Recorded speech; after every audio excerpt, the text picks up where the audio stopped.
What's up, H-Town? Welcome to episode 24, Believe in Astros podcast on the Believe Podcasting Network. I'm Jeff Balke here with Blummer. You can find us on Spotify, Apple, Stitcher, and, of course, YouTube. YouTube? That sounded weird. Not YouTube. It's YouTube. Great band, YouTube. I know. Be sure to like and subscribe to keep up with us. You can give us a follow on Twitter at Believe in Astros. I'm at Jeff Balke, B-A-L-K-E, and Blummer is at Blummer27. It was an adventurous weekend. We're going to dig into games 1 and 2 and do a little preview of game 3. For those watching on YouTube, you can see my sweet new Bury Me in the H hat in honor of Lance McCullers' upcoming start. And I do want a quick shout out to my in-laws who I was with in Austin. Unfortunately, my technology did not work out, so we were not able to get in a pod yesterday. I'm back home now. But my brother-in-law, Eric, and his wife, Sylvia, are big thrift store people. And they went out yesterday with my wife, and while I was trying to prepare for a podcast that never happened. And they found something that is honestly, it's now going to go on my wall. This is a handmade Astros Kleenex holder. Of course it is. Of course it is, right? So Those I don't are even for have all of the Philly tears we've been That's seeing. exactly right. I don't even have any Kleenex, but I'm literally going to go out and buy a box of because you're out Puffs. from handing it out to them. Yeah, I'm going to have this. So just ready, Phillies fans, when you need it, when you need to wipe those tears away, those sweet, salty tears of misery, I'm your man. So a word out for our sponsor. Basketball is back, and BetOnline remains your number one source for all sports betting needs this season. The Rockets are playing not very well, fun to watch, but not a very good team. So I would not bet for them at any point in this season. Just your pro tip. You'll always find the latest odds, team matchup info, player news, and game trends at BetOnline. And as your continued source for all sports wagering information, BetOnline features live betting, free contests, and giveaways all season long. Always the fastest and easiest way to bet on all your favorite sports and events, whether that's NFL, NBA, NHL, MMA, tennis, boxing, golf, World Series. Head to betonline.ag to join and receive your 50% welcome bonus with your first deposit. Make sure to use promo code BELIEVE, that's BLEAV, to receive your rewards. BetOnline, where the game starts. All right, Blummer, let's dig back in to games 1 and 2. Just kind of one quick sort of postscript for the whole thing. We assumed that this was going to be a starter series, but out of the 4 starters, we really only had one starter pitch well, and that was Framber Valdez. But the relievers for both teams, really tremendous. I looked it up. In 18 innings, the Astros and Phillies relievers have given up 10 hits and 1 run with 18 strikeouts. You can't get much better than that, especially considering we didn't think the Phillies were going to do much relief-wise. Talk a little bit about the pitching. Where are we at now in this series in terms of that pitching, and did anything really surprise you about what we saw in the first couple games? Yeah, it's been really interesting. I was a little surprised. I wasn't really surprised that Nola gave it up. I was really surprised that Wheeler gave it up. I felt like they gave him the extra day to have him go in game 2 because he's a high-octane guy, 98. He can touch with his velocity. He's got the power cutter. But I think we also talked about the approach of the Astros, and you've got to give a lot of credit, not just to that lineup, but you got to go a little bit deeper and give Alex Cintron and Troy Snicker a little bit of love, because those are the 2 hitting coaches for the Houston Astros who come up with these game plans. They nailed it with Aaron Nola, got out to an early 5-0 lead with him. And again, they did it again with, going up against Wheeler and getting 5 off of him and getting really those early runs that were nice. I think the biggest thing with the Astros that I love about them is their ability, and Alex Bregman said it after game 1, said we have the ability to turn the page. We play 162 games, we make adjustments, we move on, and I thought that was great that they scored early on Wheeler in game 2, gave Framber a little bit of a cushion. But it is kind of crazy to think that out of the 4 starters that have started these first 2 games, that Framber Valdez is the best pitcher out of all 4 of those by a long shot. He showed a lot of composure. He showed his ability to throw the 2-seam fastball to get ground balls in key situations. didn't panic, had the curveball working. And, I know we're going to hit on this a little bit later, but Fromber did what Fromber has done for so long. Yeah. And it's very frustrating to sit back and, we watch him. The American League West has watched him. Yeah. And a lot of people in the American League have watched Fromber, and they're not shocked. The only people that are shocked are the team they're playing against. This guy is legit, and he's proven it in the postseason over and over again. Sniff. Take another tissue and wipe your tears. Have an issue? Here's a tissue. I'm with you, and we will dig in a little bit on that in a minute, because that's anyway. I'm gonna freak out. So let's talk. Fromber was brilliant. He's been doing this all season long. He is legitimately a Cy Young candidate. There's no question about it. He is absolutely the second best pitcher on a team that is loaded with really good pitching. And in the instance of the postseason, you can argue he's the best pitcher on the Astros roster right now. So he was fantastic. Amazing 2-5-0 leads. The first one squandered unbelievably.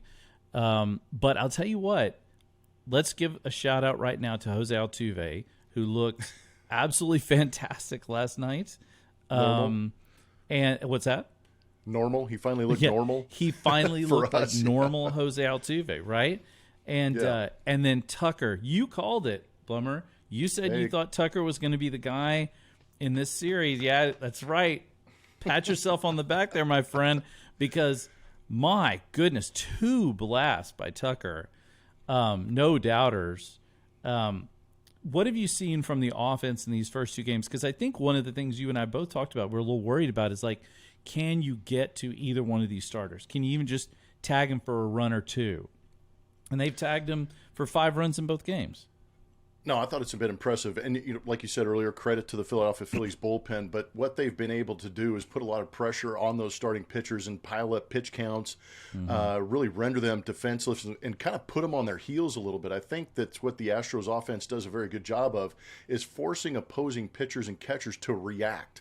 And that's something that's very hard to do as an offense. And it's because they lay off pitches outside the zone. When you do make a mistake, even if it's early in the count, because we've seen the Astros be aggressive in these counts. They haven't really had to be patient. They've taken advantage of strikes early in the count, smashed them, and forced Wheeler to really get on his heels. But they made the adjustment. And, Nola, he got put back on his heels pretty good, but he also made the adjustment and hung in there a little bit longer. But unfortunately, in doing so, it allowed that Phillies offense to fight back in Game 1, but not necessarily in Game 2 because of Fromber. Yeah, I mean, look, in Game 2, 4 pitches, 3 doubles, 2 runs, like right off the bat. I mean, talk about shell-shocking. It's funny, I was watching the game, but I just run downstairs to grab myself a beverage and came back up, and I'm like, why is there a guy on, why is already there a run in and someone on second? Like, what just happened? Like, it was like that. And you're right. I mean, that is the kind of stuff the Astros absolutely have to do against a high-powered offense like the Phillies. And then, obviously hold them down. The truth of the matter is that we really lost Game 1 for 2 reasons. One, Justin Verlander just was not very good. And he still remains, winless in the World Series in his career. Amazingly, yeah. Incredibly. And then you look at it and you say, honestly, their defense was better than ours. I mean, that play by Castellanos in the 9th inning, that's the difference in the game. He doesn't make that play probably 99 times out of 100. He makes it on that moment, and he doesn't make that play, it's the ball game over. That's a walk-off bloop. And so he also doesn't make that play. He also doesn't make that play if Altuve's on first base, because when you're in with a runner at first base in a tie ball game that late in the game, you'll see I don't know if you can see it, but on the YouTube channel you can see this is the sign that the dugout will give to their outfielders, and it's basically you take your hand and wave it behind your head, and that basically says play no doubles, get your back up against the wall, and don't let the ball get over your head. When Altuve stole second base, you don't have to play no doubles anymore. You've got to creep way in and protect against the base hit and give yourself an opportunity to throw Jose Altuve out at home plate. So he was actually about 15, 20 feet closer to the play to be able to make that play. That's what's crazy. It was crazy, and they talk about all these sports, football and baseball in particular, being a game of inches. Nothing probably summed that up better than the Kyle Schwarber home run that wasn't. And hey, props to those guys in right field who were screaming and yelling and waving that it was a foul ball. I'm sure they would have figured it out, but we're in the so during the regular season you've got 4 umpires. During the postseason you've got 6. You add an umpire on each foul line, so you've got a home plate umpire, a first base umpire, and a right field umpire down the line. How do they get that call wrong? I don't. I'm so grateful for instant replay, because if this was 1975, it would have been a different ball game. But my goodness, somebody keep an eye on the ball out there. That was unbelievable to me. And then Schwarber hits another one that it made us sweat too much. Ooh, talk about. I mean, that was just. I think everybody who was watching it where I was like, I think everyone almost nearly passed out. I was about to spike my beer, but fortunately, Tucker caught it. Well, I tell you, the other thing too is, speaking of umpires, I will give them some props. There's a couple of official Twitter follow sites where they look at the officials and see how they did. The home base umpire last night got 100% marks. Yeah, Pat Hoberg, give him some love. Yep, really did call a good game. I mean, there were some close pitches here and there, but nothing that, like, there were no 4-inch outside of the strike zone strikes called. There were no pitches right over the middle of the plate called balls. He really did handle the strike zone quite well for both teams, and props to him. I wish every game could be called like that, quite honestly. Well, they're thinking of ways to be able to have every game called like that, but fortunately you can actually have evidence that a human being can do it. Yeah, that's correct. That's right. Now, let's talk just a minute about the Astros defense before we get to Game 3. Mm-hmm. There's been some real sketchy defense being played by the Astros out there. I mean, the Pena throw to Altuve, where Altuve's just... I saw a hilarious meme of someone showing, like, Pena throwing the ball, and Altuve's just squatted down. The ball's, like, above his head. Yuli misses a pick on a ground ball at first. He never misses a pick, like, on anything. And then that final out I guess it was in the 8th, where Pena and Tucker and Altuve are all running at the ball at the same time, and just fortunately Pena caught that thing. Fortunately, he caught it. I mean, what's going on with their defense? They're one of the best defensive teams in baseball. I just think it's the pressure of the situation that creates a little bit of tentativeness. But at the same time, you've got a rookie shortstop in Jeremy Pena that's made so many great plays throughout the course of the season. And the reason that Altuve ducks is because he has 162 games under his belt playing with Jeremy Pena. And he's like, we're in the shift. You're moving too far to your left. All your momentum's going towards first base. There's no way he's going to flip it back to second base because I can't get there, and it's a tougher play. Right. And all of a sudden, vapor lock or whatever you want to call it happens, and he flips instead of having that play right in front of him. That was a tough one. And then you're right, Kyle Tucker playing a little bit deep, didn't get a good break on it. Altuve was playing shallow right field and didn't make a play on that fly ball. Pena showing athleticism and some guts, reaching out and grabbing it. How about going back to the double play ball that potentially Justin Verlander had too? Verlander's play was a tougher play because it was kind of a swinging changeup. Yeah. But at the same time, hit right in the glove. If he turns that double play, he gets out of that jam, and it's a different ball game, and maybe the Astros are up 2-0. Yeah, that's exactly right. And look, I have no qualms with how Dusty handled the pitching situation so far in this series. But I do agree with you. Like, my feeling was when he missed that double play, that was kind of a big turning point right there, and that might have been a point where you're like, okay, but it's Justin Verlander.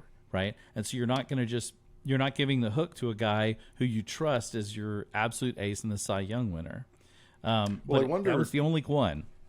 Yeah, well, I wonder. Dusty said afterwards he didn't realize that Verlander hadn't had a win in the World Series. I wonder if he had known, if that would have changed the philosophy a little bit. Man, that's a good question, Blummer. That's a great question. The way the World Series is set up, that day off after Game 2 for a travel day, maybe you get into that bullpen a little bit sooner, and you have Framber in Game 2, and he's a quality start king. So, hindsight's always 20/20. Being in that dugout is a high pressure situation, but I almost wonder, after the first couple of runs, if he didn't go to that bullpen, what would have happened? Or if he did go to that bullpen, what would have happened differently? But again, we play the World Series. You put your faith in Justin Verlander and roll the dice.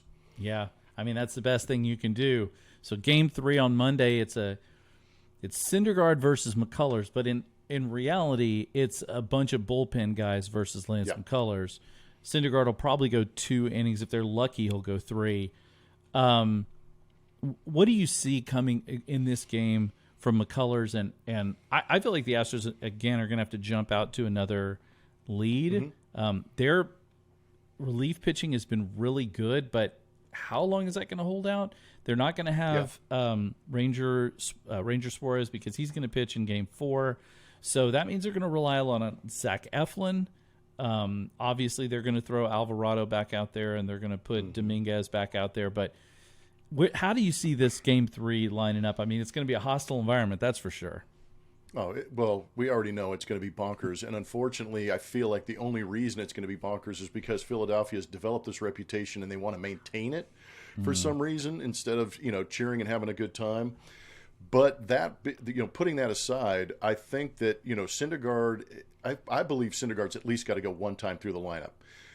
Now, is that going to be in an inning? Is it going to be in an inning and a half? Or is it going to be 2 innings? How long is it going to take him to get through that one time through the lineup? Is he going to be smooth and get through 3 innings, getting through that lineup, or is he going to get hit around a little bit? You've got to remember, he's got a lot of history with the Astros, pitching with the Angels. He's done a very good job. He's kind of gotten off the power pitching, gone to the sinker slider mix. He's got good 2-seam run, and he's going to have his best 2-seamer and his best slider to compete against the Astros. But again, these guys are going to be extremely well prepared. They've been attacking early in the zone, and if Syndergaard's trying to get ahead early, it may come back to haunt him with some early swings for base hits and create some traffic and put pressure on that Phillies defense where we've seen them implode at times. And I think that's paramount for the Astros to go out there and put the pressure on him. But again, you've got Lance McCullers going out there. I think he's a great guy to start this game because, like you said, if Javier, everybody knew going into Yankee Stadium what the environment was going to be like. You have the veteran and Lance McCullers going in Game 3. He's been there, done that, seen that. He's not intimidated. He actually it may actually be jet fuel for him to go out there and have these people screaming at him. So if he's able to go out there, spin it, he's going to be great. And then you set it up for Javier to kind of be in the environment for Game 4 and come out and be comfortable. But I would imagine a lot of it's going to rest on Lance McCullers, but a lot of it's going to rest on the Astros offense, like you said, to give him a cushion early. I kind of think that I think really this is going to have to be absolutely another game where the Astros come out blazing. I don't think they can come out in this game and score 1 or 2 runs because you don't want to give them any fuel to think they have any shot. You want to go ahead and bury them early and say, okay, well, let's just throw our guys out there and not focus on Game 4 because I'm sure the Phillies will probably do that. Now, they won't do that offensively. I mean, they're going to go up there and swing for the rafters. But I feel like pitching-wise, you could probably at least put them behind a little bit. I was just taking a quick glance at the weather on Tuesday. Looks like cloudy with a high of about 69. So, and tomorrow, cloudy with a high of about 68. No real rain chances. But that's actually pretty good because that means game time temperatures are probably going to be in the upper 50s to lower 60s. Yep. You're not going to have like really super chilly weather. So Lance should be able to spin it pretty well. And that certainly would be good. You get a really cold game and then it's a little tougher. That ball gets slick. It's a little harder to get that spin on it. All right, let's go ahead and address the stupidest elephant that's ever existed in any room. And well, that I was just going to say, if it's humid enough, are the Astros allowed to sweat? I mean, first of all, let's dismiss immediately the whole thing with Martin Maldonado. He was not allowed to use Albert Pujols' bats because they shatter too much, and it had nothing to do with cheating or anything. No matter what anybody else says, but this thing with Framber Valdez, this smacks of John Boy stupidity again. And then of course you've got some Phillies playing into this. You saw it was Castellanos talked about they didn't need any wires to win. Like referencing the buzzer. Like, you know what, man? The fact of the matter is the Astros are just better than most teams in baseball. It doesn't mean they're going to win the World Series, but they're just better. And I don't like conspiracy theories. I've never liked them. I've always found them to be kind of an idiot's way of trying to figure out science, and rather than just trying to look at what actually happens. And to me, this is the height of stupidity, and it's irritating as hell, and it drives me bonkers. I try not to engage, like online. Oh. I don't want to, but it's ruining everything. Like, they had to address, these like online speculation. Like, don't address it. Oh my gosh, hey, dude. Okay, hold on. I am in the media now. You and I are in the media. We are. If I am a credible reporter, am I walking into a damn press conference and going, "Hey, I heard on Twitter that you're using illegal bat and you're wiping your hands"? Am I a credible reporter? Am I doing my job? I don't know. I don't understand that. I mean, if I'm a player and you come up to me as a reporter, and if I go to interview anybody in the Astros or Phillies, and I said, "Hey, I heard on Twitter," you have every right to blow me up. Because I'm not doing my journalistic job of watching the game and creating my own questions and my own opinion. If I've got to go to Twitter, and Twitter's going to Twitter, it's going to be the conspiracy theories. Yeah. It's going to be all of this, behind the grassy knoll type stuff. That's fine. Leave it there. In a press conference, please be a journalist and ask a legitimate question. Don't say, "Oh, I heard on Twitter that." Is that true?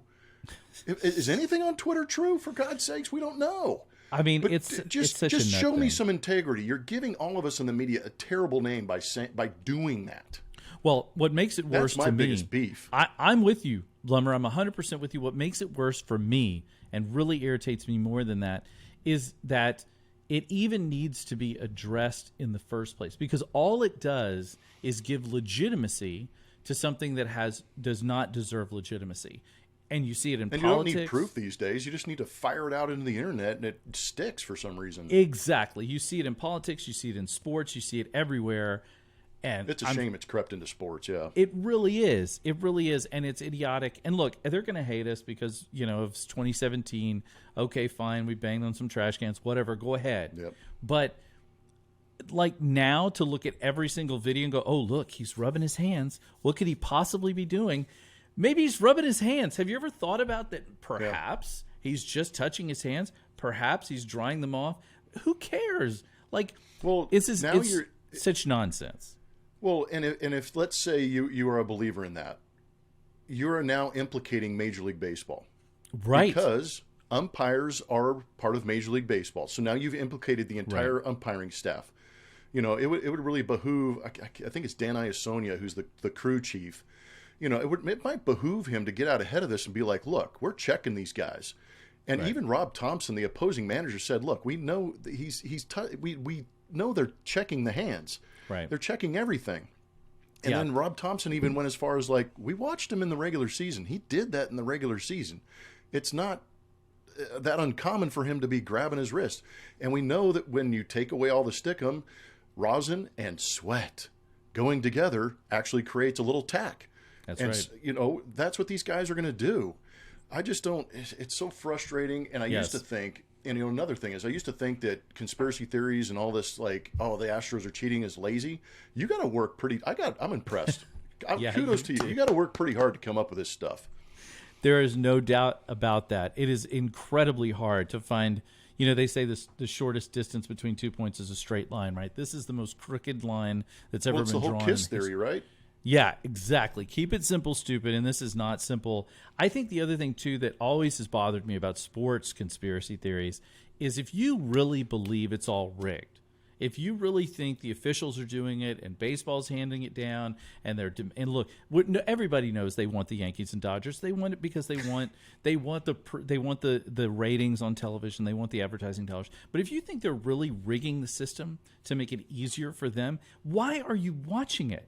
Like, what is the point? Why are you rooting for any teams? Like, what's the point? And at that point, it's just professional wrestling, and it's not real. And if that's the case, then no one should be rooting for anything. I get that there have probably been moments in sports that have made us think twice about these types of things. I totally get that, and those are valid. But let's I'm not hanging every theory on it, though. The reality is Framber Valdez was just better than the Phillies last night. And by the way, set a major league record for consecutive quality starts. So unbelievable. I mean, if he didn't get, he didn't get caught the entire season, and then he's not getting caught in the in the postseason. Oh well, I guess it's just something we're going to have to deal with. Well, isn't the whole idea though? I mean, I kind of compare it to going back, whether it be on the schoolyard or listening to my kids. You have these verbal spats or these fights where you're kind of getting after each other, and you finally get to the point where you're like, "You smell." And it's like, I don't know. I didn't know what else to say, so I'm just going to throw that out there. Your hair looks stupid. Yeah, I feel like that. You look bad in green. What? I'm not even wearing green. The scene in Anchorman where they got in the fight, and she's like, "You have stupid hair." It's like, "What did you say to me?" It's like that. Yeah. I feel like that is basically what we've devolved into with these things. I don't really ever argue it. I just, but it influences so many people, and by the way, it influences it so much that people actually have to address it as if it's a legitimate reality. Yeah. It's ridiculous. All right, Game 3 coming up. Blummer, you got a prediction? What are your thoughts? Yeah, I think Lance McCullers is going to spin his way to victory again. We've seen the swing and miss for the Philadelphia Phillies. We also, what's interesting to me too is that they're actually really susceptible to the fastball up. But you have Fromber who throws fastballs down. You have Lance McCullers who throws fastballs down with that two-seam run. Also, he's basically they're not mirror images, but they're very similar with sinkers down in the zone and spin to win. And I think that's what's going to be successful for Lance. I would expect that he's going to get a ton of ground balls. I think he's going to get a lot of swing and miss. The Astros are going to be able to maybe give up two, 3 runs, but I think the Astros are going to get to Syndergaard early. And now that they're seeing more of those guys out of the bullpen in the middle, the Brogdons, the Eflins, and some of these other guys, I think they actually get to them in what should be a bullpen game in Game 3 for the Phillies. 100%. I think the last point you made is, to me, the most important. The more they see these guys, the more susceptible this bullpen is going to be to giving up runs. And the Astros have so much depth, they just don't have that problem. Thanks, everybody, for joining us. Really appreciate it. Be sure to like and subscribe. And, lots more to come for this World Series. It's obviously going to be a tight one. We both called it Astros in 6. Looks like that could come to fruition. So let's just hang in there. No conspiracy theories. They all suck. And we will talk to you after Game 3. Thanks so much, and go Astros.